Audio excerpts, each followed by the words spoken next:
2019년 6월 30일, 여름의 열기가 채 가시지 않은 늦은 밤이었습니다.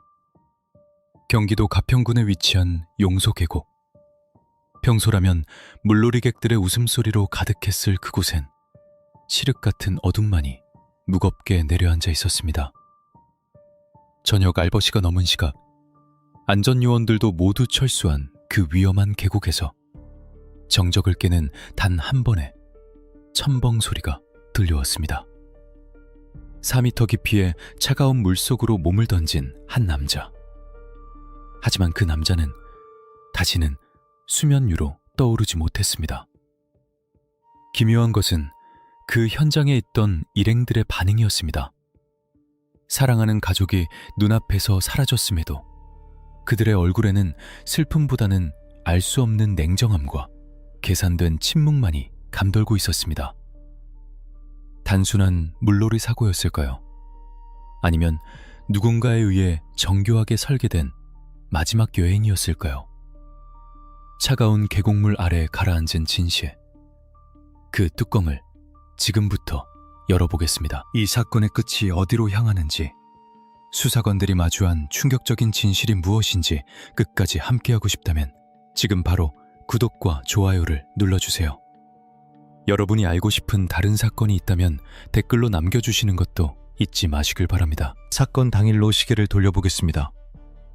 해가 지고 어둠이 깔리기 시작한 가평 용소 계곡에 남녀 7명이 도착했습니다. 이미 일몰 시간이 지나 입수가 금지된 구역이었지만 이들은 아랑곳하지 않고 자리를 잡았습니다. 그들 중에는 오늘의 주인공이자 훗날 피해자 Y로 불리게 될 39세의 대기업 연구원 윤씨, 그리고 그의 아내 L과 그녀의 내연 관계였던 C가 포함되어 있었습니다. 겉으로 보기에는 친한 지인들의 평범한 야유회처럼 보였을지 모릅니다. 하지만 수사 기록과 당시의 정황을 재구성해보면 그곳의 공기는 결코 평범하지 않았습니다. 피해자 Y는 수영을 전혀 할 줄 모르는 사람이었습니다.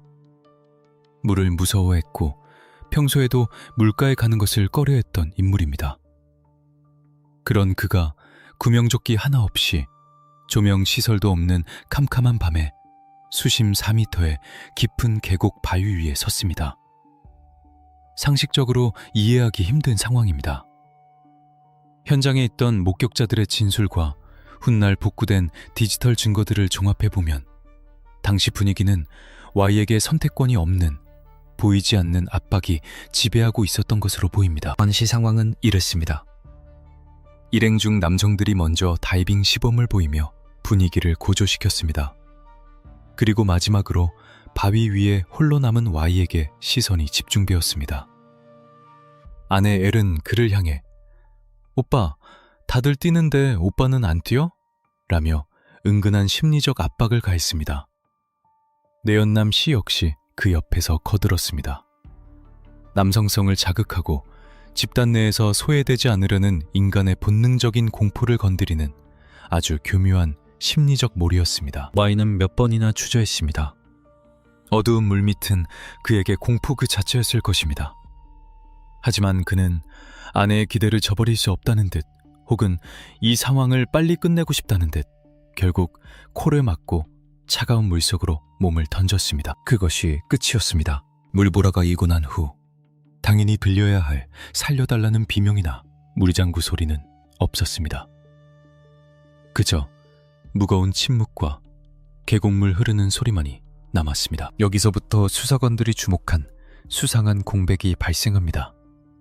일반적인 익사사고 현장이라면 즉각적인 구조 활동이나 119 신고가 빗발쳐야 정상입니다. 하지만 당시 현장에 있던 L과 C, 그리고 나머지 일행들의 대처는 지나치게 차분하거나 혹은 의도적으로 지연된 흔적이 역력했습니다. L은 남편이 물 위로 올라오지 않는 것을 보고도 즉시 물에 뛰어들거나 소리를 질러 주변에 알리지 않았습니다. 대신 그들은 주변을 두리번거리며 튜브를 찾으러 가는 신용을 하거나 서로 웅성거릴 뿐이었습니다. 신고가 접수되고 119 구조대가 험한 산길을 뚫고 도착했을 때 Y는 이미 심정지 상태로 물속 깊은 곳 바위 틈에서 발견되었습니다. 현장에 도착한 가평경찰서의 초기 대응은 변사사건 처리 지침에 따른 통상적인 절차였습니다. 겉으로 보기에 타사를 의심할 만한 외상, 자창, 둔기에 의한 타격 흔적 등이 전혀 없었기 때문입니다. 시신은 깨끗했습니다. 목격자들, 즉 아내 엘과 일행들은 입을 모아 진술했습니다. 술을 좀 마시고 기분이 좋아져서 다이빙을 하다가 사고가 났다. 우리든 구하려고 노력했지만 너무 어두워서 보이지 않았다. 이들의 진술은 서로 입을 맞춘 듯 일관되었습니다. 경찰은 현장 검진과 부검을 진행했지만 사인은 전형적인 익사로 나왔습니다. 폐 속에는 플랑크톤이 검출되었고 기도 폐쇄의 흔적도 명확했습니다. 약물 반응이나 저항흔도 발견되지 않았습니다. 수사기관 입장에서는 안전 불감증이 부른 안타까운 여름철 물놀이 사고로 결론 내리기에 완벽한 조건들이었습니다. 결국 이 사건은 혐의점 없음으로 내사 종결되었습니다. Y의 시신은 유가족에게 인계되었고 곧바로 화장되어 한 줌의 재로 변했습니다. 장례식장에서 아내 L의 모습은 슬픔에 잠긴 미망인이라기보다는 복잡한 절차를 빨리 끝내고 싶어하는 건조한 모습에 가까웠다는 조문객들의 후문이 있었습니다. 심지어 그녀는 장례식장 한 구석에서 스마트폰을 들여다보며 누군가와 끊임없이 메시지를 주고받고 있었는데 그 표정이 묘하게 밝았다는 목격담도 훗날 수사 과정에서 확보되었습니다. 아무도 의심하지 않았습니다. 한 남자가 차가운 계곡에서 생을 마감했고 세상은 이를 단순한 불운으로 치부했습니다. 모든 완전 범죄는 이렇게 완벽한 우연을 가장하여 마무리되는 듯 했습니다. 하지만 범죄는 언제나 흔적을 남깁니다. 그것이 물리적인 혈흔이 아닐지라도 욕망이 지나간 자리에는 반드시 숫자가 남기 마련입니다. 사건이 잊혀가던 무렵 어딘가에서 조용히 잠자고 있던 데이터 하나가 경고음을 울리기 시작했습니다. 그것은 바로 Y의 생명에 걸려있던 거액의 보험 계약이었습니다. 사고로 위장된 그날 밤, 물밑에서는 도대체 무슨 일이 있었던 걸까요? 그리고 슬퍼하지 않는 아내 에일은 남편이 사라진 직후 무엇을 준비하고 있었을까요? 단순 변사 사건이 어떻게 대한민국을 뒤흔든 희대의 지능형 범죄로 전환되었는지, 그 결정적인 단서는 의외의 곳에서 튀어나왔습니다. 모두가 끝났다고 생각했던 그 순간, 진짜 수사는 이제 막 시작되려 하고 있었습니다. 2019년 11월, 계곡에서의 그 사건이 발생한 지 5개월이라는 시간이 흘렀습니다. 가평의 차가운 물속에 가라앉았던 진실은 수면 아래에서 서서히 잊히는 듯 했습니다. 유가족은 슬픔에 잠겨 있었고 세상은 바쁘게 돌아갔습니다. 하지만 서울의 한 보험사 지급심사팀 사무실, 서류 더미 속에서 다시금 이 사건의 불씨가 타오르기 시작했습니다. 어느 날 말끔하게 차려입은 한 여성이 보험사 창구를 찾았습니다. 바로 고인의 아내 엘리였습니다. 그녀가 내민 청구 서류는 남편 Y의 사망보험금이었습니다. 청구 금액은 무려 8억 원. 일반적인 사망보험금치고는 상당히 고액이었지만 고인이 대기업 연구원이었던 점을 감안하면 불가능한 액수는 아니었습니다. 그러나 베테랑 보험 심사역의 직감은 서류를 넘기는 순간부터 경고음을 울리기 시작했습니다. 보험조사관, 흔히 SIU, 스페셜 인베스티게이션 유닛라 불리는 이들은 숫자의 흐름 속에서 피냄새를 맡는 전문가들입니다. 그들의 눈에 포착된 Y의 보험 계약 내역은 기이할 정도로 불안정했습니다. 첫째, 납입 내역이 너무나 불규칙했습니다. 고액 연봉을 받는 대기업 직원이 매달 나가는 보험료를 제때 내지 못해 수차례 계약이 희룡상류기에 처했었습니다. 그리고 그때마다 누군가가 아주 절묘한 타이밍에 미납된 보험료를 납입하여 계약을 간신히 되살려 놓았습니다.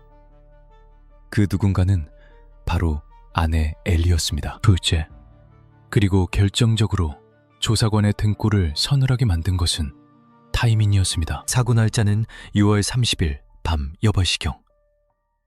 기록을 확인해보니 이 보험 계약의 만료일, 즉 더 이상 보장을 받을 수 없는 시점은 바로 7월 1일 0시였습니다. 단 4시간. 만약 Y가 그날 밤 계곡에서 뛰어내리지 않고 다음날 아침까지 살을 썼다면 8억 원이라는 거액의 보험금은 휴지 조각이 되었을 것입니다.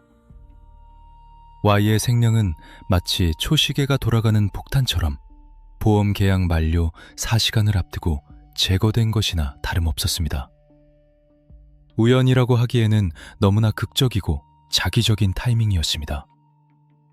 통계적으로 이런 우연은 로또 당첨 확률보다 희박합니다. 보험사 측은 즉시 지급을 보류했습니다.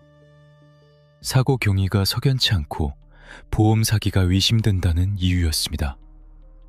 보통의 유가족이라면 이 상황에서 당황하거나 억울함을 호소하며 재조사를 요청하는 것이 순서일 것입니다. 하지만 L의 반응은 공격적이었습니다. 그녀는 창구 직원에게 고성을 지르며 항의했고 보험사가 선량한 피해자를 우롱한다며 길길이 날뛰었습니다. 그리고 그녀는 돌이킬 수 없는 실수를 저지릅니다. 자신의 억울함을 세상에 알리겠다며 대한민국에서 가장 영향력 있는 탐사보도 프로그램에 직접 제보를 한 것입니다. 남편이 사고로 죽었는데 악독한 보험사가 돈을 주지 않으려 트집을 잡습니다. 취재해주세요. 이것은 훗날 범죄 심리학자들에 의해 지나친 자신감 혹은 사이코패스적 대담함으로 분석되는 행동이었습니다. 그녀는 자신이 완벽한 알리바이를 가지고 있다고 확신했고 언론을 이용해 보험사를 압박하면 돈을 받아낼 수 있을 것이라 계산했습니다. 하지만 방송사 제작진 역시 수많은 사건을 다뤄온 전문가들이었습니다. 그들은 취재를 시작하자마자 보험사와 똑같은 의문을 가졌습니다. 왜 수영도 못하는 남자가 구명조끼도 없이 한밤중에 다이빙을 했는가? 방송사 측은 취재 방향을 급선회했습니다. 보험사의 횡포가 아닌 남편의 기묘한 죽음으로 말입니다. 동시에 보험사 SIU팀은 일산 서부경찰서 지능범죄수사팀에 수사를 의뢰했습니다. 단순 변사로 묻혔던 사건 파일이 다시 책상 위로 올라온 순간이었습니다. 일산 서부서 형사들은 처음부터 다시 시작했습니다. 그들은 1차 수사에서 간과되었던 동기에 주목했습니다. 형사들이 가장 먼저 확인한 것은 L과 내연남 씨의 행적이었습니다. 단순한 지인인 줄 알았던 씨가 사실은 L과 내연 관계였다는 사실이 드러나는 데는 그리 오랜 시간이 걸리지 않았습니다. 형사들은 생각했습니다. 보험금 8억 원, 그리고 내연남. 이 두 가지 키워드가 가리키는 결론은 명확하다. 하지만 심증만으로는 법정에 설 수 없습니다. 확실한 물증, 즉 직접 증거가 필요했습니다. 당시 현장에는 CCTV가 없었고 목격자는 모두 용의자의 지인들이었습니다. 시신은 이미 화장되어 재가되었으니 재부검도 불가능했습니다. 수사팀은 난관에 봉착했습니다. L은 범행을 강력히 부인했고 시 역시 형님은을 구하지 못한 죄책감에 시달리고 있다며 연기를 계속했습니다. 수사팀은 전략을 바꿨습니다. 사건 당일의 행적만이 아니라 그들의 과거를 파헤치기로 한 것입니다. 이것이 첫 번째 시도였을까? 라는 의문에서 출발한 수사는 곧 충격적인 정황들을 포착하게 됩니다. 경찰은 압수수색 영장을 발부받아 L과 C의 주변에 털기 시작했습니다. 하지만 이들은 이미 주거지를 옮겨다니며 꼬리를 감추고 있었고 사용하던 휴대전화도 수시로 바꾸는 등 치밀하게 대응했습니다. 수사관들은 마치 보이지 않는 유령을 쫓는 듯한 기분을 느꼈을 것입니다. 그러나 현대 수사기법의 꽃이라 불리는 디지털 포렌식 앞에서는 완전 범죄란 존재하지 않았습니다. 수사팀은 L이 과거에 사용하다 버린 혹은 파기했다고 생각했던 낡은 공기계 하나를 확보하는 데 성공합니다. 전원이 들어오지 않는 그 작은 기계 안에 악마의 대화록이 잠들어 있었습니다. 복구된 데이터의 첫 번째 조각이 모니터에 뜨는 순간 베테랑 형사들조차 할 말을 잃었습니다. 그 안에는 남편 Y를 처리하기 위해 L과 C가 나누었던 농담 같은 살인 모의가 고스란히 담겨 있었기 때문입니다. 가평 용소계곡은 그들의 첫 번째 무대가 아니었습니다. 그들은 이전에도 Y를 보내버리기 위해 몇 번의 시도를 했었고 실패할 때마다 아쉬워하며 다음 계획을 세웠던 것입니다. 단순한 보험 사기 미수 사건이 연쇄살인 미수 및 살인 사건으로 전환되는 결정적인 순간이었습니다. 수사팀의 분위기는 급변했습니다. 이제 이것은 돈 문제 해결을 위한 수사가 아니라 인간의 탈을 쓴 악마들을 잡기 위한 전쟁이었습니다. 과연 그 낡은 휴대전화 속에는 어떤 끔찍한 계획들이 숨겨져 있었을까요? 양양의 펜션과 용인의 낚시터에서 벌어졌던 Y가 죽음의 문턱까지 갔다가 돌아왔던 그 소름 끼치는 전말들이 디지털의 무덤 속에서 되살아나고 있었습니다. 2020년 일산 서부경찰서 지능범죄수사팀의 사무실 불은 꺼질 줄 몰랐습니다. 보험사기 의심 첩보로 시작된 이 사건은 이제 단순한 돈 문제를 넘어선 거대한 악의 실체와 마주하고 있었습니다. 수사관들의 책상 위에는 수많은 서류 더미가 쌓여 있었지만 그 모든 종이 뭉치보다 더 무거운 진실을 담고 있는 것은 바로 증거물 보관소에서 막 돌아온 낡은 휴대전화 몇 대였습니다. 망자는 말이 없다는 격언은 21세기 수사 현장에서는 더 이상 통하지 않습니다. 육체는 사라져도 그들이 남긴 데이터는 클라우드 서버 어딘가에 혹은 메모리 칩의 깊은 구석에 지워지지 않는 문신처럼 남아있기 때문입니다. 수사팀은 피의자 L과 내연남 C가 과거에 사용하다가 폐기했다고 믿었던 공기계들을 확보했고 즉시 디지털 포렌식 부서로 보냈습니다. 며칠간의 정밀 복구 작업 끝에 삭제되었던 수천 건의 메시지와 통화 기록이 모니터 위로 쏟아져 나왔습니다. 그것은 판도라의 상자였습니다. 그 속에는 인간이 타인에게 품을 수 있는 가장 밑바닥의 악의가 너무나도 일상적인 대화 속에 녹아 있었습니다. 가장 먼저 확인된 것은 두 사람의 관계였습니다. L과 C는 단순한 지인 관계가 아니었습니다. 그들은 서로를 자기야라고 부르며 미래를 약속한 사이였고 그 미래의 자금줄로 피해자 Y의 사망보험금을 지목하고 있었습니다. 그들의 대화 속에서 남편 Y는 사랑의 대상이 아닌 처리해야 할 장애물이자 돈을 인출하기 위한 도구에 불과했습니다. 하지만 수사관들의 피를 얼어붙게 만든 것은 그들의 연애 행각이 아니었습니다. 복구된 메시지의 타임라인을 역추적하던 중 2019년 6월 가평 용소계곡 사건 이전에 이미 두 차례의 섬뜩한 시도가 있었다는 사실이 드러났기 때문입니다. 첫 번째 기록은 2019년 2월 강원도 양양의 한 펜션으로 거슬러 올라갑니다. 당시 L과 C 그리고 Y는 함께 여행을 갔습니다. 겉으로는 화기애애한 저녁 식사 자리였지만 L과 C가 주고받은 텔레그램 메시지 속 내용은 충격적이었습니다. 이거 먹으면 가는 거 맞지? 양을 얼마나 넣어야 해? 그들은 현지 수산시장에서 보거 구입했습니다. 보거의 독소인 테트로도톡신은 청산가리보다 훨씬 강력한 맹독입니다. 전문 조리 자격증이 없는 일반인이 보거의 내장이나 피를 섭취할 경우 호흡 근육 마비로 인해 사망에 이를 수 있습니다.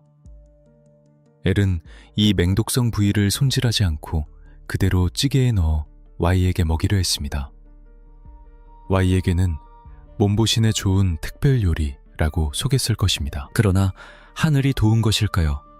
아니면 독의 양이 치사량에 미치지 못했던 것일까요? Y는 식사 후 심한 복통과 구토에 시달렸지만 목숨을 건졌습니다. 이 실패에 대해 L과 C가 나눈 대화는 인간성을 상실한 악마의 속삭임과도 같았습니다. 왜 안 죽지? 독이 약해 더 확실하게 해야겠어.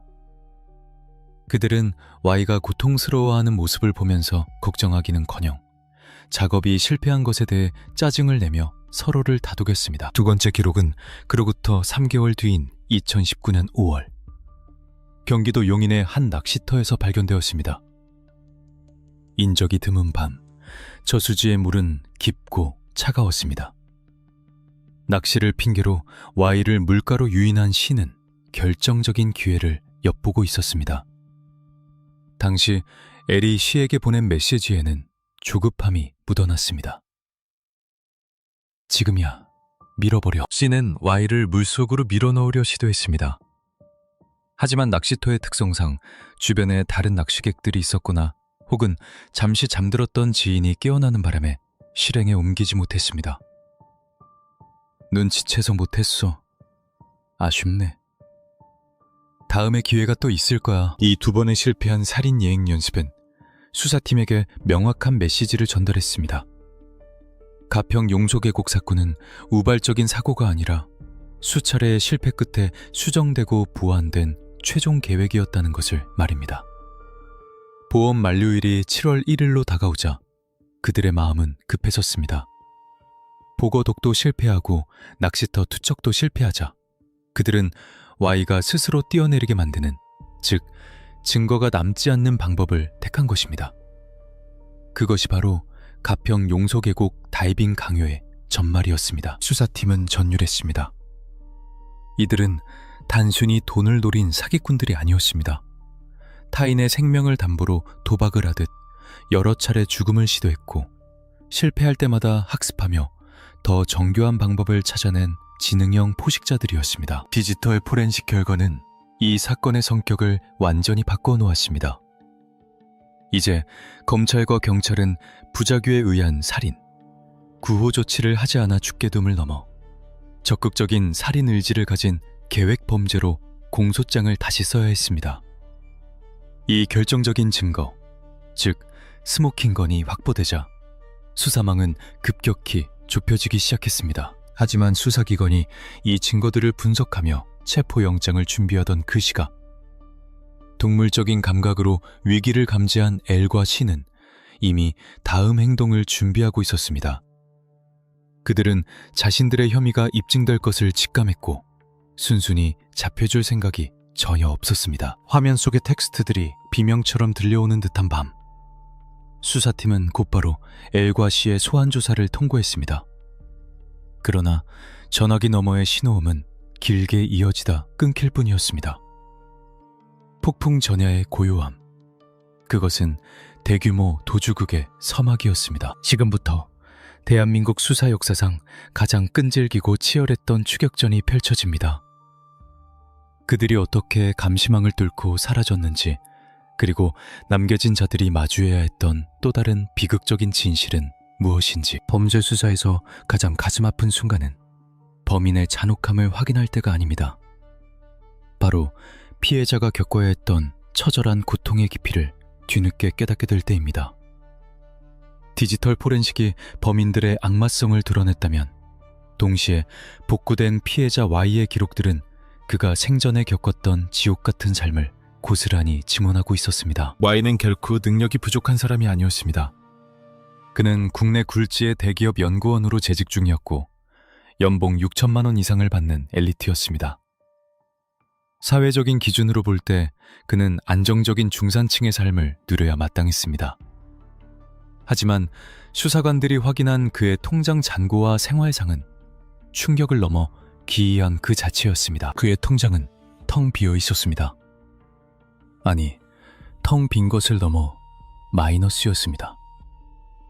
개인 회생 절차를 밟아야 할 정도로 빚더미에 올라앉아 있었습니다.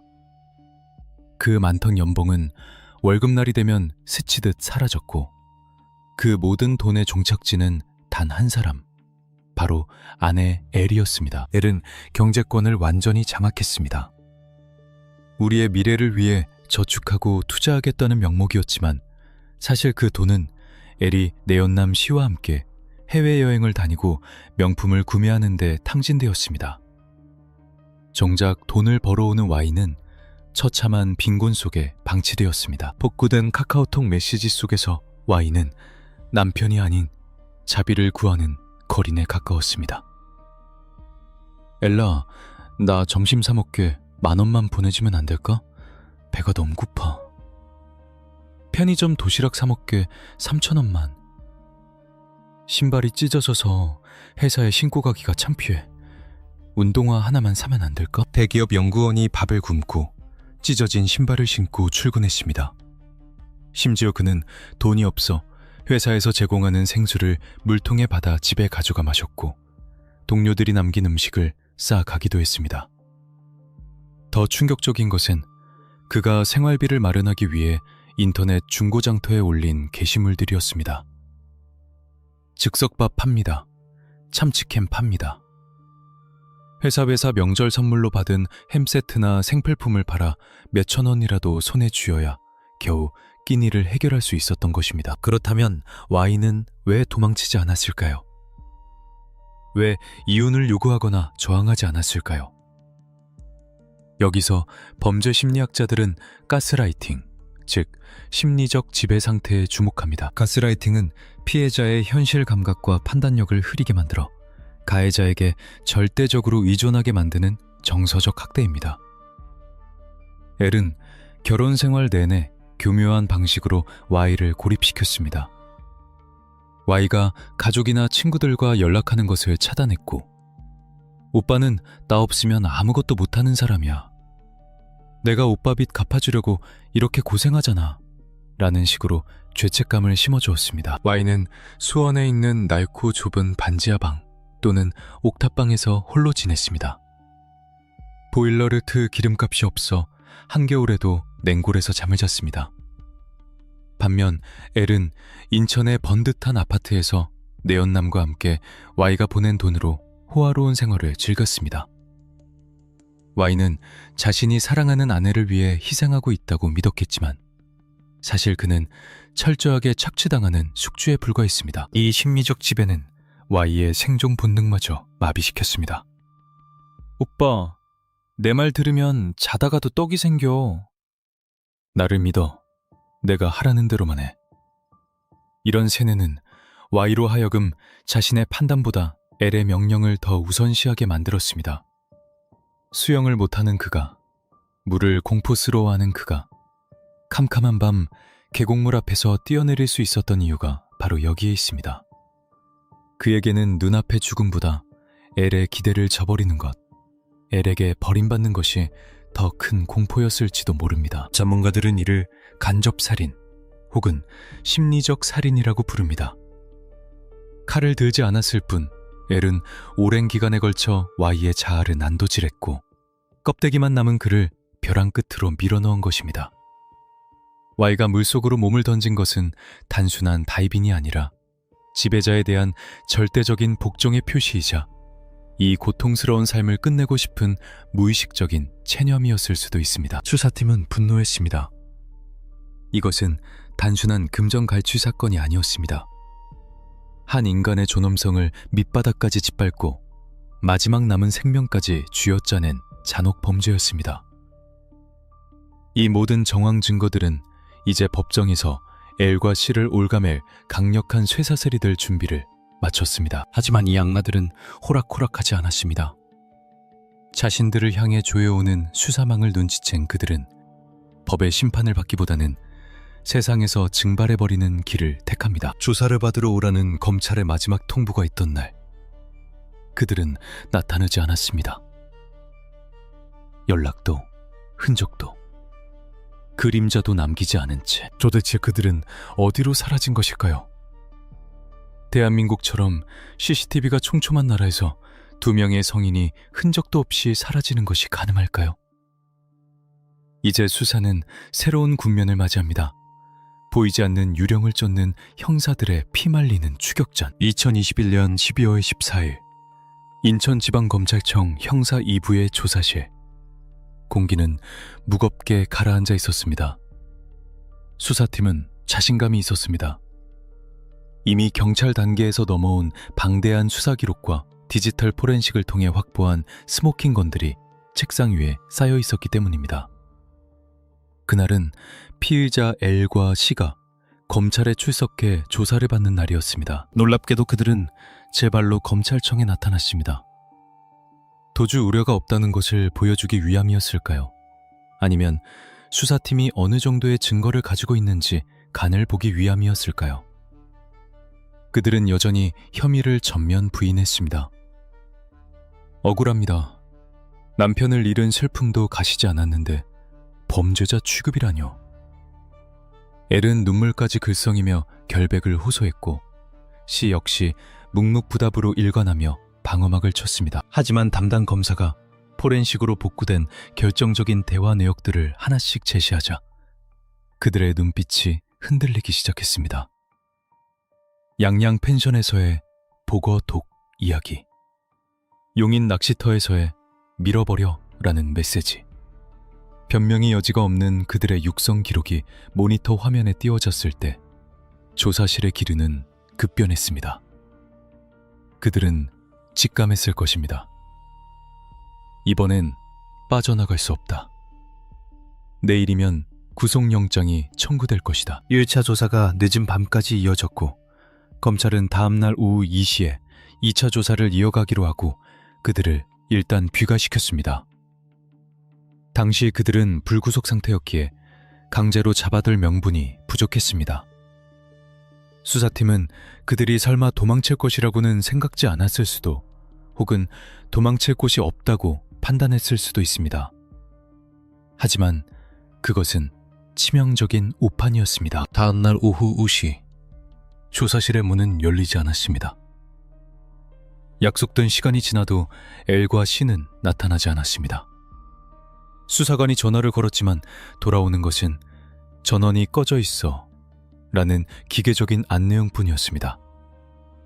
불길한 예감이 현실이 되는 순간이었습니다. 수사팀은 즉시 그들의 주거지와 연고지로 형사들을 급파했습니다. 하지만 그곳은 이미 텅 비어 있었습니다. 옷가지 몇 벌과 중요한 소지품만이 사라진 상태였습니다. 그들은 마치 증발하듯 세상에서 자취를 감췄습니다. 2021년 12월 14일, 그날을 기점으로 대한민국을 뒤흔든 희대의 도주극이 시작된 것입니다. 그들의 도주는 즉흥적인 것이 아니라 철저히 계획된 진발이었습니다. 수사망을 피하기 위해 그들은 현대 사회의 모든 연결고리를 끊어버렸습니다. 첫째, 휴대전화를 버렸습니다. 위치 추적을 피하기 위한 가장 기본적인 수칙을 지킨 것입니다. 둘째, 신용카드를 사용하지 않았습니다. 카드 결제 내역은 도주 경로를 알려주는 나침반이나 다름없기에 그들은 오직 현금만을 사용했습니다. 셋째, 대중교통 이용 기록을 남기지 않았습니다. 자신의 명의로 된 교통카드나 하이패스를 사용하지 않고 감시 카메라가 없는 경로를 골라 이동했습니다. IT 강국이라 불리는 대한민국. 거리마다 CCTV가 있고 모든 것이 전산화된 이 나라에서 성인 남녀 2명이 흔적도 없이 사라진다는 것은 사실상 불가능에 가깝다고 여겨졌습니다. 하지만 그들은 그것을 해냈습니다. 수사팀이 뒤늦게 체포영장을 발부받아 추적에 나섰지만 그들은 이미 유령이 되어 수사망의 구멍 사이로 빠져나간 뒤였습니다. 시간은 속절없이 흘렀습니다. 1개월, 2개월, 3개월. 겨울이 지나고 봄이 올 때까지 수사팀은 단 하나의 유의미한 단서도 찾지 못했습니다. 밀항을 했다. 이미 극단적인 선택을 했다.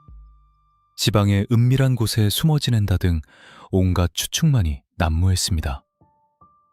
피해자 Y의 유가족들은 피가 마르는 심정으로 하루하루를 버텼습니다. 범인들이 잡히지 않는 한 Y의 억울한 죽음은 영원히 미제 사건으로 남을 위기였습니다. 결국 검찰은 최후의 카드를 꺼내 들었습니다. 2022년 3월 30일, 사건 발생 2년 9개월 만에 이 사건을 공개 수사로 전환하기로 결정한 것입니다. 국민 여러분의 제보가 절실합니다. 언론을 통해 엘과 시의 실명과 얼굴이 공개되었습니다. 뉴스와 신문 일면은 물론 유튜브와 각종 SNS를 통해 그들의 얼굴이 급속도로 퍼져나갔습니다. 대중의 반응은 폭발적이었습니다. 특히 주범으로 지목된 엘의 외모는 사람들에게 큰 충격을 주었습니다. 너무나 평범하고 심지어 선해 보이기까지 하는 인상. 저 얼굴 뒤에 남편을 죽음으로 몰아넣고도 웃으며 여행을 다녔던 악마성이 숨어있다는 사실에 전 국민이 경악했습니다. 저 얼굴을 기억해 주세요. 마스크를 썼어도 눈매를 보면 알 수 있습니다. 이들은 흉기를 든 살인범보다 더 위험한 지능형 범죄자들입니다. 대한민국 네티즌 수사대가 움직이기 시작했습니다. 온라인 커뮤니티에는 그들의 과거 행적, 성형 전후 사진, 평소 말투 등에 대한 제보가 쏟아졌습니다. 현상금이나 포상금이 문제가 아니었습니다. 사람의 마음을 이용해 목숨을 앗아간 그 잔혹함에 대한 공분이 온 국민을 하나로 묶은 것입니다. 하지만 공개 수배에도 불구하고 수사는 난항을 겪었습니다. 당시는 코로나19 팬데믹이 절정에 달해 모든 사람이 마스크를 쓰고 다니던 시기였습니다. 거리의 수많은 사람들 속에서 마스크로 얼굴의 절반을 가린 두 사람을 찾아내는 것은 서울에서 김서방 찾기나 다름없었습니다. 그들은 어디에 숨어 있는 걸까요? 산속 은신처, 아니면 등잔 밑이 어둡다는 말처럼 도심 한복판. 수사팀은 다시 원점으로 돌아갔습니다. 물리적인 추적이 불가능하다면 다시 데이터를 들여다봐야 했습니다. 아무리 유령처럼 살아도 먹고 자고 움직이는 이상 반드시 생활 반응은 남기 마련입니다. 그들이 놓친 아주 사소한 디지털 부스러기, 완벽하다고 믿었던 그들의 도주 계획에 생긴 단 1mm의 틈새. 수사팀은 그 틈새를 찾기 위해 그들의 지인, 가족, 과거 동선 등 수만 건의 데이터를 돋보기로 들여다보기 시작했습니다. 그리고 마침내 수천 명의 리스트 속에서 낯선 이름 하나가 툭 튀어올랐습니다. 도주 중인 엘의 친구도 C의 친구도 아닌 제3의 인물. 하지만 그 인물의 카드 내역에서 수상한 결제 패턴이 포착되었습니다. 경기도 고양시 일산의 한 오피스텔 단지 근처에서 반복적으로 주문된 배달 음식. 그리고 결제된 메뉴들이 L과 C가 평소 즐겨 먹던 것들과 일치한다는 프로파일링 결과, 어둠 속에 숨어있던 유령들의 꼬리가 아주 희미하게 잡히는 순간이었습니다. 2022년 4월, 거리는 벚꽃이 만개하며 완연한 봄 기운으로 가득 찼지만 일산 서부경찰서 수사팀의 가슴속은 여전히 한겨울이었습니다. 공개 수배를 시작한 지 어느덧 4개월. 전 국민이 그들의 얼굴을 알고 있었고 수천 건의 제보가 빗발쳤지만 결정적인 한 방은 없었습니다. L과 C는 마치 땅으로 꺼진 듯 완벽한 정적 속에 숨어 있었습니다. 수사팀은 지칠 대로 지쳐 있었습니다. 하지만 형사들은 알고 있었습니다. 완벽한 은둔이란 없다. 인간은 먹어야 살고 움직여야 산다. 그들이 살아있는 한 반드시 어딘가에서는 소비가 일어나고 데이터가 생성됩니다. 수사팀은 그들의 직접적인 흔적을 쫓는 것을 포기하고 전략을 수정했습니다. 바로 그들의 도피를 돕는 조력자를 찾는 것이었습니다. 범죄 심리학적으로 볼 때 장기 도피자에게는 반드시 외부와 연결된 끈이 존재합니다. 현금을 조달해 주거나 명의를 빌려주는 누군가가 있기 마련입니다. 수사팀은 L과 C의 지인들, 과거 유흥업소 동료들, 심지어 학창시절 친구들까지 수백 명의 금융거래 내역과 통신 기록을 저인망식으로 훑기 시작했습니다. 이것은 서울 백사장 모래밭에서 바늘을 찾는 것과 같은 고된 작업이었습니다. 그러던 중 수사관의 눈이 번쩍 뜨였습니다. L의 오랜 지인으로 분류된 여성 A씨의 카드 내역에서 기묘한 패턴이 발견된 것입니다. A씨의 주거지는 인천이었습니다. 그런데 그녀의 명의로 된 신용카드가 경기도 고양시 덕양구, 그것도 특정 오피스텔 단지 인근에서 주기적으로 결제되고 있었습니다. 더욱 수상한 점은 결제 내역의 내용이었습니다. 주로 야심한 시각, 배달앱을 통해 주문된 내역들이었습니다. 피자, 치킨, 족발. 혼자 먹기에는 다소 많은 양, 그리고 고칼로리의 야식들이 반복적으로 주문되었습니다. 인천에 사는 사람이 굳이 고양시 오피스텔로 밤마다 배달 음식을 시킬 이유는 없습니다. 이거다. 이 카드를 쓰고 있는 건 A가 아니다. 수사팀은 즉시 해당 오피스텔로 출동했습니다. 그곳은 2,000세대가 넘는 거대 오피스텔 단지였습니다. 미로처럼 얽힌 복도와 수십 개의 엘리베이터, 그리고 익명성이 보장되는 철저한 보안 시스템은 도망자들이 숨기에 최적의 요새였습니다. 수사팀은 섣불리 움직일 수 없었습니다. 만약 실수로 초인종을 잘못 눌러 그들이 낌새를 채고 도주하거나 고층에서 극단적인 선택을 할 경우 모든 수사가 물거품이 되기 때문입니다. 이제부터는 인내심 싸움, 일명 뻗치기, 잠복 수사와 CCTV와의 전쟁이 시작되었습니다. 형사들은 해당 오피스텔 관리사무소의 협조를 얻어 최근 3개월치의 CCTV 영상을 확보했습니다. 수십 대의 카메라가 24시간 찍어낸 방대한 분량의 영상을 초 단위로 쪼개어 분석했습니다. 배달원이 음식을 들고 들어가는 시간, 그리고 그 음식이 어느 현관 앞에 놓이는지 혹은 누가 가지고 들어가는지를 역추적해야 했습니다. 며칠 밤을 뜬 눈으로 지새우며 모니터와 씨름하던 수사관이 찾았다! 라고 외쳤습니다.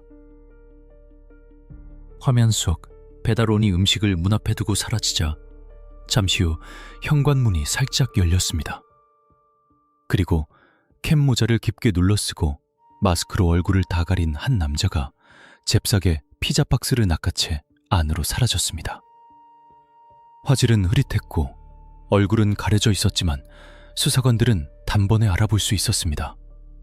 그 체격, 그 걸음걸이, 공개 수배 전단지 속의 남자, 바로 C였습니다. 이어서 며칠 뒤의 영상에서는 더 확실한 증거가 포착되었습니다. 두꺼운 패딩을 입고 모자를 쓴 여성이 쓰레기를 버리기 위해 잠시 복도로 나왔습니다. 주변을 두리번거리는 경계심 가득한 눈빛. 마스크 위로 드러난 그 눈매는 전 국민이 공분했던 L의 눈과 정확히 일치했습니다. 그들은 이 오피스텔 22층, 세상과 단절된 그 높은 곳에서 배달 음식으로 연명하며 숨죽여 살고 있었던 것입니다. 밖에서는 그들을 잡기 위해 혈안이 되어 있는 동안 그들은 그 좁은 방 안에서 TV로 자신들의 뉴스를 보며 피자를 먹었을지도 모릅니다. 그 기만적인 평온함에 형사들은 이를 갈았습니다. 드디어 특정이 완료되었습니다. 경기도 고양시 덕양구 삼성역 인근의 한 신축 오피스텔 22층 22초. 그곳이 바로 악마의 은신처였습니다. 수사팀은 즉시 검거작전을 수립했습니다. 하지만 문을 부수고 들어가는 강제 진입은 최후의 수단으로 미뤘습니다. 22층이라는 높이가 문제였습니다. 창문을 통해 뛰어내리거나 흉기를 들고 저항할 가능성을 배제할 수 없었습니다. 가장 안전한 방법은 그들이 제 발로 나오게 하거나 심리적으로 무너뜨려 문을 열게 하는 것이었습니다. 2022년 4월 16일 결전의 날이 밝았습니다. 경찰 특공대와 강력팀 형사들이 오피스텔 건물을 에워쌌습니다. 보조로가 될 수 있는 지하 주차장, 비상구, 엘리베이터 앞까지 모든 곳에 사복 형사들이 배치되었습니다. 도간에 든 쥐나 다름없는 상황이었지만 긴장감은 최고조에 달했습니다. 복도에는 적막만이 감돌았습니다. 220엑소의 문은 굳게 닫혀 있었습니다. 안에서는 인기척 하나 들리지 않았습니다. 그들은 자고 있을까요? 아니면 이미 문 밖의 기운을 감지하고 마지막 준비를 하고 있을까요? 형사팀장은 신중하게 접근했습니다. 무전기를 통해 낮은 목소리로 지시가 내려졌습니다. 모든 요원 위치 확보 완료. 진입 준비. 하지만 그 문을 여는 열쇠는 물리적인 장비가 아니었습니다. 수사팀은 그들의 심리를 무너뜨릴 마지막 카드를 준비했습니다. 그것은 바로 가족이었습니다. 엘의 아버지를 현장으로 모셔온 것입니다. 차가운 철문 하나를 사이에 두고 쫓는 자와 쫓기는 자의 숨막히는 대치가 시작되었습니다. 과연 124일간의 기나긴 숨바꼭질은 오늘 여기서 끝날 수 있을까요? 아니면 또 다른 비극이 문 뒤에서 기다리고 있을까요? 2022년 4월 16일 정오, 경기도 고양시 덕양구의 한 신축 오피스텔 복도에는 숨막히는 긴장감이 감돌았습니다. 22층, 그 높은 곳에 위치한 철문 하나를 사이에 두고 대한민국 경찰 최정예 수사팀과 124일간 대한민국을 뒤흔든 2명의 도망자가 대치하고 있었습니다. 창밖에는 따뜻한 봄 햇살이 내리쬐고 있었지만 복도의 공기는 얼음장처럼 차가웠습니다. 경찰은 무리하게 진입하지 않았습니다. 22층이라는 높이는 변수였습니다. 만약 강제 진입을 시도하다가 피의자들이 창문을 통해 극단적인 선택을 하거나 자해소동을 벌일 경우 수사는 영원히 미공속으로 빠질 수 있었습니다. 생포가 최우선 목표였습니다. 수사팀은 오피스텔 단지 전체를 포위했습니다. 지상 출입구, 지하 주차장, 비상계단, 그리고 만약의 사태를 대비해 건물 아래에는 에어매트까지 설치되었습니다. 도주로는 완벽하게 차단되었습니다. 도간에 든 쥐, 그 표현이 정확했습니다. 하지만 문은 쉽게 열리지 않았습니다. 안에서는 인기척조차 들리지 않았습니다. 수사팀은 최후의 심리전을 준비했습니다. 바로 피의자 엘의 아버지를 현장으로 부른 것입니다. 가장 가까운 가족의 목소리라면 저 견고한 심리적 방어벽을 허물 수 있을지도 모른다는 판단이었습니다. 엘의 아버지는 떨리는 손으로 휴대전화를 들었습니다. 수사관들의 지시에 따라 스피커폰을 켠 채 딸에게 전화를 걸었습니다. 신호음이 길게 이어졌습니다. 끊어질 듯 말 듯 이어지는 신호음 끝에 달칵 하고 전화가 연결되었습니다. 라, 이제 그만하자. 자수해라. 아버지의 목소리는 떨리고 있었습니다. 수사관들은 숨을 죽인 채 수화기 너머의 반응을 기다렸습니다. 잠시 후 엘의 목소리가 들려왔습니다. 놀랍게도 그녀의 목소리는 너무나 담담했습니다. 울부짖거나 거부하는 기색 없이 그저 상황을 받아들이는 듯한 건조한 톤이었습니다. 알겠어. 문 열게. 그것은 124일간의 끈질긴 추격전이 끝나는 허무하리만큼 조용한 신호였습니다. 잠시 후 굳게 닫혀있던 220X호의 도어록이 해제되는 전자음이 복도에 울렸습니다. 삐비빅. 그 소리는 마치 사건의 종결을 알리는 알람처럼 들렸습니다. 손잡이가 돌아가고 문이 열리자마자 대기하고 있던 강력팀 형사들이 순식간에 실내로 들이닥쳤습니다. 경찰입니다. 그대로 손 머리 위로 올려. 형사들의 고함과 함께 실내가 제압되었습니다. 방 안의 풍경은 기묘했습니다. 커튼이 쳐져 있어 대낮임에도 어둑어둑했고 바닥에는 며칠간 밖으로 나가지 못한 흔적들, 즉 배달 음식 용기와 생수병들이 뒹굴고 있었습니다. 그 혼란스러운 공간 한가운데 엘과 C가 서 있었습니다. 그들의 모습은 상상했던 것과는 달랐습니다. 오랜 도피 생활로 초췌할 것이라는 예상과 달리 그들은 비교적 멀끔한 상태였습니다. 엘은 검은색 모자를 눌러쓰고 마스크를 쓴 채 덤덤한 표정으로 형사들을 바라봤습니다.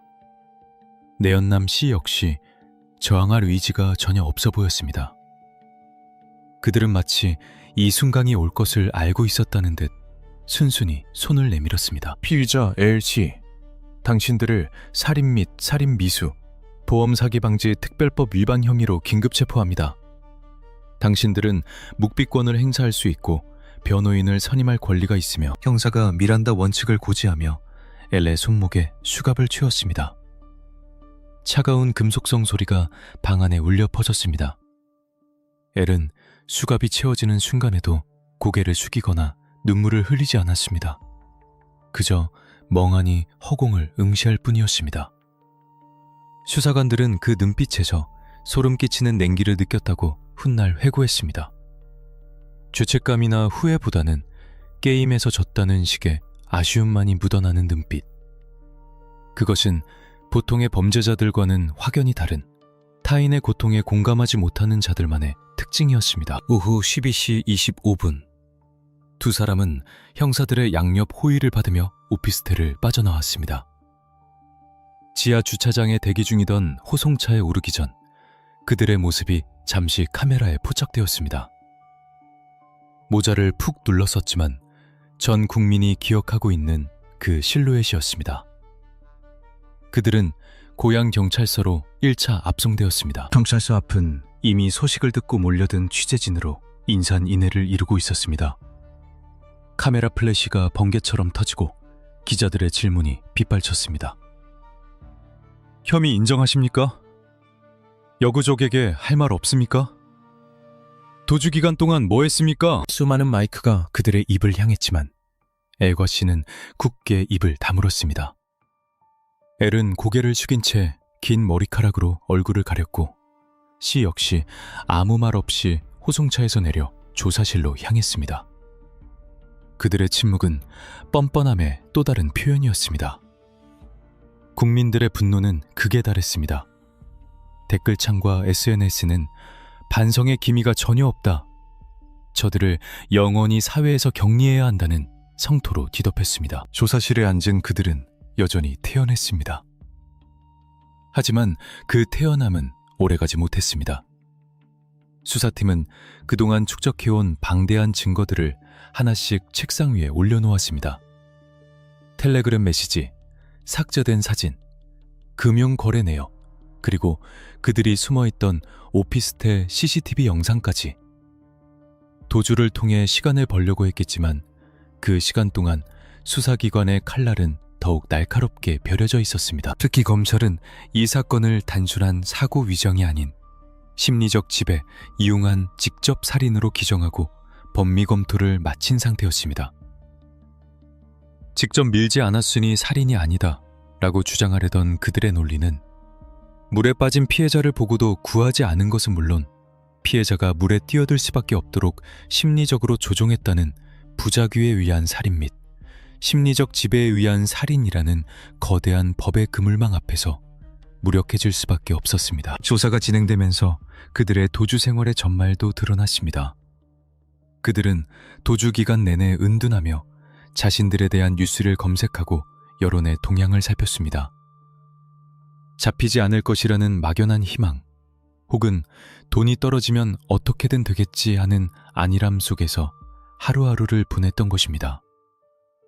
그러나 피자 박스 하나가 남긴 꼬리가 결국 그들의 발목을 잡았습니다. 이제 물리적인 추격전은 끝났습니다. 엘과 씨는 구치소의 차가운 독방에 수감되었습니다. 하지만 진짜 싸움은 이제부터 시작이었습니다. 수사기관의 손을 떠나 법의 심판대에 서게 될 그들. 재판 과정은 예상대로 치열했습니다. 그들은 국내 최고의 로펌 출신 변호사들은 아니었지만 국선 변호인의 조력을 받으며 법의 허점을 파고들려 있습니다. 우리는 구하려고 노력했다. 그날은 사고였다. 끝까지 자신들의 무죄를 주장하는 그들의 뻔뻔함 앞에서 유가족들은 또 한 번 피눈물을 흘려야 했습니다. 과연 대한민국 사법부는 이 지능형 악마들에게 어떤 판결을 내렸을까요? 직접적인 흉기가 없었던 살인, 가스라이팅이라는 보이지 않는 칼날을 법은 어떻게 심판했을까요? 모든 증거가 가리키는 단 하나의 진실, 그리고 그 진실에 내려진 최후의 심판. 2022년 6월 인천지방법원 317호 형사법정. 수많은 취재진과 방청객들이 숨죽인 가운데 피고인석에 두 사람이 앉아 있었습니다. 수의를 입은 엘과 씨였습니다. 도주 끝에 체포된 그들은 여전히 고개를 뻣뻣하게 들고 있었습니다. 재판이 시작되자마자 그들은 약속이라도 한 듯 입을 모아 말했습니다. 존공하는 재판장님, 우리는 억울합니다. 남편을 구하려고 튜브를 던졌고 신고도 했습니다. 구조가 늦어진 것은 안타까운 사고일 뿐 살인은 절대 아닙니다. 그들의 전략은 명확했습니다. 직접적인 살해 행위가 없었다는 점을 파고드는 것이었습니다. 칼로 찌르거나 목을 조르거나 직접 물속에 쳐넣은 물리적 증거가 없으니 기껏해야 구조 불이행, 유기치사 정도가 아니냐는 주장이었습니다. 만약 법원이 이 주장을 받아들인다면 그들은 살인죄가 아닌 훨씬 가벼운 형량을 받고 몇 년 뒤면 다시 사회로 나올 수도 있는 상황이었습니다. 하지만 검찰은 물러서지 않았습니다. 검찰은 이 사건을 대한민국 사법 역사상 유례를 찾기 힘든 심리적 지배, 가스라이팅에 의한 살인으로 규정했습니다. 이를 입증하기 위해 검찰은 법정에 수많은 전문가들을 증인으로 세웠습니다. 법정은 범죄 심리학의 강의실을 방불케 했습니다. 증인석에 앉은 범죄 심리 분석관은 L에 대한 사이코패스 진단검사 PCL-R 결과를 공개했습니다. 피고인 L의 점수는 31점입니다. 이는 연쇄 살인범들의 평균 점수를 상회하는 매우 심각한 수준의 사이코패스 성향을 나타냅니다. FK 벅이 술렁거렸습니다. 31점. 일반적인 범죄자들도 쉽게 넘지 못하는 그 점수는 L이 타인의 고통에 전혀 공감하지 못하며 오로지 자신의 이익을 위해 타인을 도구로 이용하는 냉혈한 힘을 증명하는 수치였습니다. 분석관은 이어 피해자 Y의 심리 상태를 학습된 무기력으로 설명했습니다. 피해자는 오랜 기간 지속된 정서적 학대와 경제적 착취로 인해 자아를 상실했습니다. 피고인의 명령은 그에게 거부할 수 없는 절대적인 규칙이었습니다. 수영을 못하는 그가 깊은 물에 뛰어든 것은 자의가 아닌 거역할 수 없는 지시에 따른 타살과 다름없습니다. 검찰은 결정적인 증거 영상을 재생했습니다. 사고 직전, 계곡에서 촬영된 짧은 영상이었습니다. 어두운 화면 속에서 다른 일행들이 튜브를 타고 노는 동안 Y는 구석에 웅크려 앉아 소외된 모습이었습니다. 그리고 L이 그를 향해 무언가 속삭이는 장면. 그 직후 Y가 주저하면서도 물가로 향하는 모습이 담겨 있었습니다. 소리는 잘 들리지 않았지만 그 상황의 압박감은 화면을 뚫고 나올 듯 했습니다. 또한 복구된 디지털 증거들이 스크린에 가득 채웠습니다. 이번엔 보내버리자. 보고피를 넣었는데 왜 안 죽지? 법정 스피커를 통해 흘러나오는 그들의 메시지 낭독 소리에 유가족들은 오열했고 재판부의 표정은 점점 굳어졌습니다. 이것은 우발적 사고가 아니라 실패를 거듭하며 기어코 성공시킨 집요한 살인 프로젝트였음이 명백해지는 순간이었습니다. 재판은 치열하게 전개되었습니다. 변호인단은 심리적 지배만으로 살인의 고의를 인정하는 것은 법리적 비약이라며 최후까지 저항했습니다. 그러나 검찰은 이것은 물에 빠진 사람을 건져주지 않은 부작위를 넘어 물에 빠지게 만든 자규에 의한 살인과 동일하게 평가해야 한다며 무기징역을 구형했습니다. 그리고 2022년 10월 27일 운명의 선고 공판날이 밝았습니다. 또 이 재판장은 판결문을 읽어내려가기 시작했습니다. 법정 안에는 펜을 굴리는 소리조차 들리지 않을 만큼 무거운 정적만이 흘렀습니다. 피고인들은 피해자를 경제적으로 착취하고 정서적으로 학대하다가 더 이상 이용 가치가 없다고 판단되자 보험금을 노리고 살해했습니다. 그 과정에서 2차례나 살인을 시도했다가 미수에 그쳤음에도 포기하지 않고 끝내 범행을 저질렀습니다. 재판장의 목소리에 분노가 서려 있었습니다. 피해자는 사랑하는 아내에게 인정받고 싶어 했고 끝까지 아내를 믿었습니다. 그러나 피고인은 피해자가 물속에서 생을 마감하는 순간에도 구호 조치를 하지 않았으며 오히려 그 상황을 은폐하기에 급급했습니다. 범행 후에도 반성하기는커녕 도주하여 수사력을 낭비하게 하고 유가족에게 씻을 수 없는 고통을 주었습니다. 재판부는 잠시 숨을 고른 뒤 주문을 낭독했으며 피고인 L에게 무기징역을 선고한다. 피고인 C에게 징역 30년을 선고한다. 또한 두 사람에게 20년간 위치 추적 전자장치, 전자발찌, 부착을 명령한다. 정석에서 탄식과 안도의 한숨이 동시에 터져나왔습니다. 무기징역, 사회로부터의 영구격리, 대한민국 법원이 가스라이팅을 이용한 간접 살인에 대해 내린 가장 엄중한 심판이었습니다. 재판부는 이 사건을 단순한 부작위에 의한 살인이 아니라 심리적 지배를 통해 피해자를 죽음으로 몰아넣는 직접 살인과 다름없는 죄질로 판단한 것입니다. 엘은 판결이 내려지는 순간에도 표정 변화가 거의 없었습니다. 마치 남의 이야기를 듣는 듯한 그 무심한 얼굴은 끝까지 사람들을 소름돋게 만들었습니다. 반면 시는 고개를 떨구며 털썩 주저앉는 듯한 모습을 보였습니다. 이 판결은 이후 대법원까지 이어진 항소심에서도 그대로 확정되었습니다. 사법부는 흔들리지 않았습니다.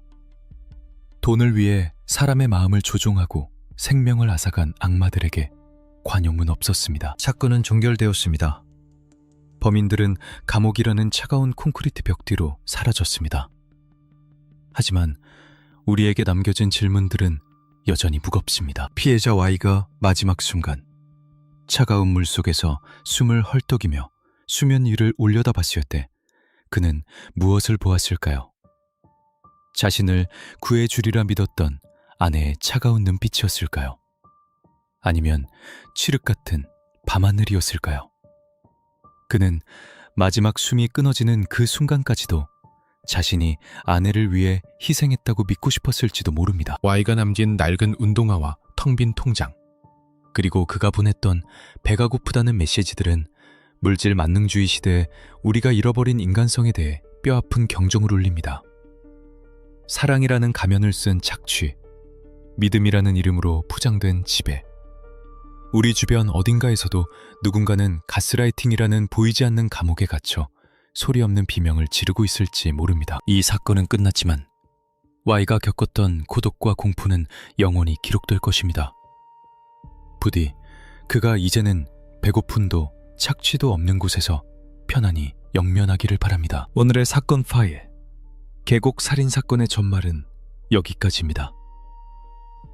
사랑과 신뢰를 이용한 범죄, 그것은 육체를 죽이는 것보다 영혼을 파괴하는 더 잔혹한 살인임을 잊지 말아야 할 것입니다. 이 충격적인 진실을 끝까지 함께해 주신 여러분께 감사드립니다. 다음 시간에도 대한민국을 뒤흔든 미스터리하고 충격적인 사건 파일로 다시 찾아오겠습니다. 지금 바로 구독과 좋아요, 알림 설정을 눌러주시면 더 깊고 어두운 진실을 가장 먼저 만나보실 수 있습니다. 여러분의 댓글은 진실을 파헤치는 큰 힘이 됩니다.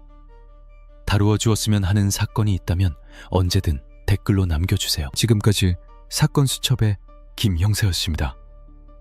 감사합니다.